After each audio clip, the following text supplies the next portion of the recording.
بسم اللہ الرحمن الرحیم۔ ناظرین محترم، السلام علیکم ورحمۃ اللہ وبرکاتہ ومغفرتہ۔ آپ دیکھ رہے ہیں پروگرام نماز عید کا طریقہ۔ اس پروگرام میں ہم آپ حضرات کے سامنے عید کی نماز کا طریقہ اور کچھ مسائل بیان فرمائیں گے۔ آپ سے گزارش ہے ثواب کی نیت سے ویڈیو کو پورا دیکھیے گا۔ عیدین کی نماز واجب ہے مگر سب پر نہیں، بلکہ انہی پر جن پر جمعہ واجب ہے، اور اس کی ادا کی وہی شرطیں ہیں جو جمعہ کے لیے ہیں۔ صرف اتنا فرق ہے کہ جمعے میں خطبہ شرط ہے اور عیدین میں سنت۔ اگر جمعے میں خطبہ نہ پڑھا تو جمعہ نہ ہوا، اور اس میں نہ پڑھا تو نماز ہو گئی مگر برا کیا۔ دوسرا فرق یہ ہے کہ جمعے کا خطبہ قبل نماز ہے اور عیدین کا بعد نماز۔ اگر پہلے پڑھ لیا تو برا کیا، مگر نماز ہو گئی، لوٹائی نہیں جائے گی، اور خطبے کا بھی اعادہ نہیں۔ اور عیدین میں نہ اذان ہے نہ تکبیر ہے، صرف 2 بار اتنا کہہ لیا جائے الصلاۃ جامعہ۔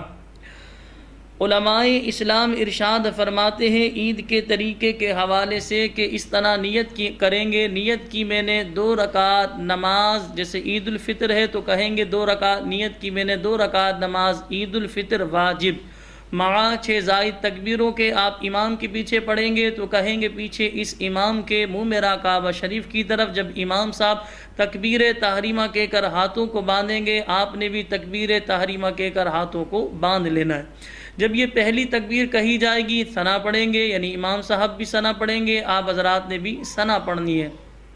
اس کے بعد دوسری تکبیر کہیں گے، امام صاحب ہاتھ کانوں تک اٹھائیں گے اور ہاتھوں کو چھوڑ دیں گے۔ اسی طرح آپ نے بھی کرنا ہے دوسری تکبیر کہ ہاتھ کانوں تک اٹھانا، یعنی تکبیر بھی کہنی ہے اور ہاتھ کانوں تک اٹھانا اور ہاتھوں کو چھوڑ دینا ہے۔ تیسری تکبیر کہی جائے گی، ہاتھ کانوں تک اٹھائیں گے اور ہاتھوں کو چھوڑ دیں گے۔ چوتھی تکبیر کہی جائے گی، ہاتھ کانوں تک اٹھائیں گے اور ہاتھوں کو اب باندھ لیں گے۔ امام صاحب سورہ فاتحہ پڑھیں گے، اس کے بعد سورت ملائیں گے۔ جب امام صاحب قرات کریں گے تو اس بات کو ذہن نشین کر لیں کہ قراءت کو آپ توجہ سے سماعت فرمائیں، یعنی امام صاحب جب قراءت کر رہے ہوتے ہیں اس وقت آپ ان کے پیچھے قراءت نہیں کریں گے۔ امام کے پیچھے قراءت کرنا یہ مکروہ تحریمی ہے۔ اب قراءت مکمل کرنے کے بعد جب امام صاحب رکوع میں جائیں گے تو آپ نے بھی اسی طرح رکوع کرنا ہے۔ رکوع کیا جائے گا، قوما، سجدہ، جلسہ، دوسرا سجدہ کرنے کے بعد جب امام صاحب کھڑے ہوں گے تو پہلے سورہ فاتحہ پڑھیں گے اور سورت ملائیں گے۔ ابھی بھی آپ نے یہاں پر یہی کرنا ہے، جب قراءت کی جا رہی ہوگی، یعنی جب امام صاحب سورہ فاتحہ پڑھ رہے ہو یا سورت پڑھ رہے ہو تو آپ بغور اسے سماعت فرمائیں گے، آپ غور سے سنیں گے، لیکن امام کے پیچھے قراءت نہیں کریں گے، کیونکہ امام کے پیچھے قراءت کرنا یہ مکروہ تحریمی ہے۔ پھر اس کے بعد جب امام صاحب قراءت کر لیں گے، ایک تکبیر کہیں گے، ہاتھ کانوں تک اٹھائیں گے اور ہاتھوں کو چھوڑ دیں گے۔ دوسری تکبیر کہیں گے، ہاتھ کانوں تک اٹھائیں گے اور ہاتھوں کو چھوڑ دیں گے۔ تیسری تکبیر کہیں گے، ہاتھ کانوں تک اٹھائیں گے اور ہاتھوں کو چھوڑ دیں گے۔ اب چوتھی تکبیر جو کہیں گے اس میں ہاتھ کانوں تک نہیں اٹھائیں گے بلکہ ڈائریکٹ رکوع کریں گے، قوما، سجدہ، جلسہ، دوسرا سجدہ، پھر اس کے بعد قاعدہ میں بیٹھیں گے۔ اتحیات، درود ابراہیم، رب اجعلنی پڑھ کر جو امام صاحب سلام پھیریں گے آپ حضرات نے بھی سلام پھیرنا ہے۔ تو یہ نماز عید کا طریقہ تھا جو ہم نے آپ کے سامنے بیان کیا۔ نماز عید کے چند مستحبات بھی سماعت فرما لیں۔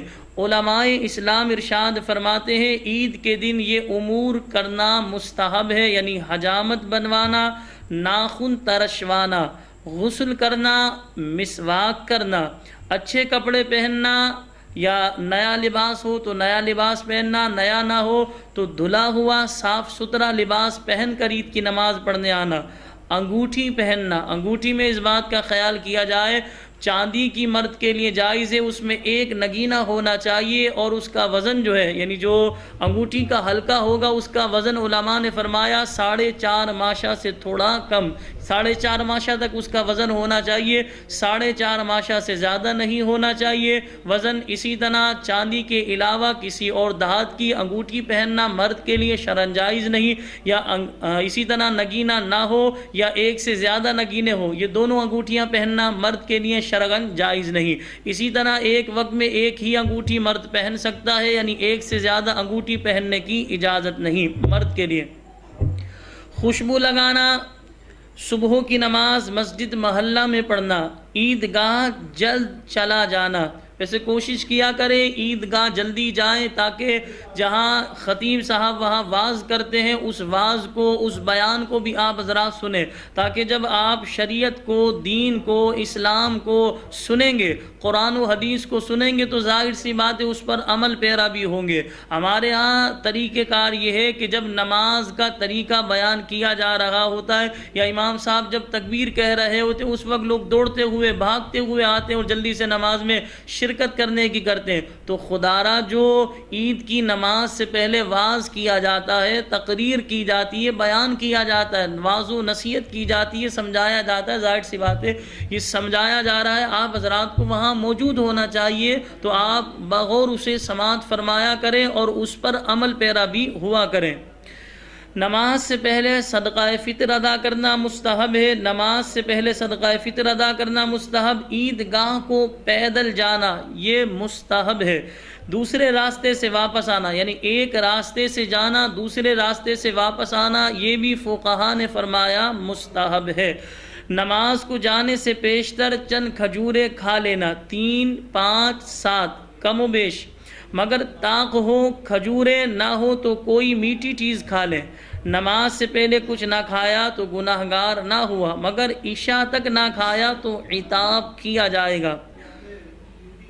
علماء اسلام ارشاد فرماتے ہیں یہ بھی مستحب ہے، جیسا کہ میں نے آپ کے سامنے بیان کیا، ایک راستے سے جانا دوسرے راستے سے آنا، صدقہ دینا یہ بھی مستحب ہے، خوشی کا اظہار کرنا یہ بھی مستحب ہے، اسی طرح جو ہے عیدگاہ کو اطمینان اور وقار کے ساتھ نیچی نگاہ کیے جانا مستحب ہے۔ جب آپ جا رہے ہو تو اس وقت یہ تکبیر پڑھیں، اللہ اکبر لا الہ الا اللہ واللہ اکبر وللہ الحمد، اسے تکبیر تشریق کہتے ہیں، اس کی تکرار کریں۔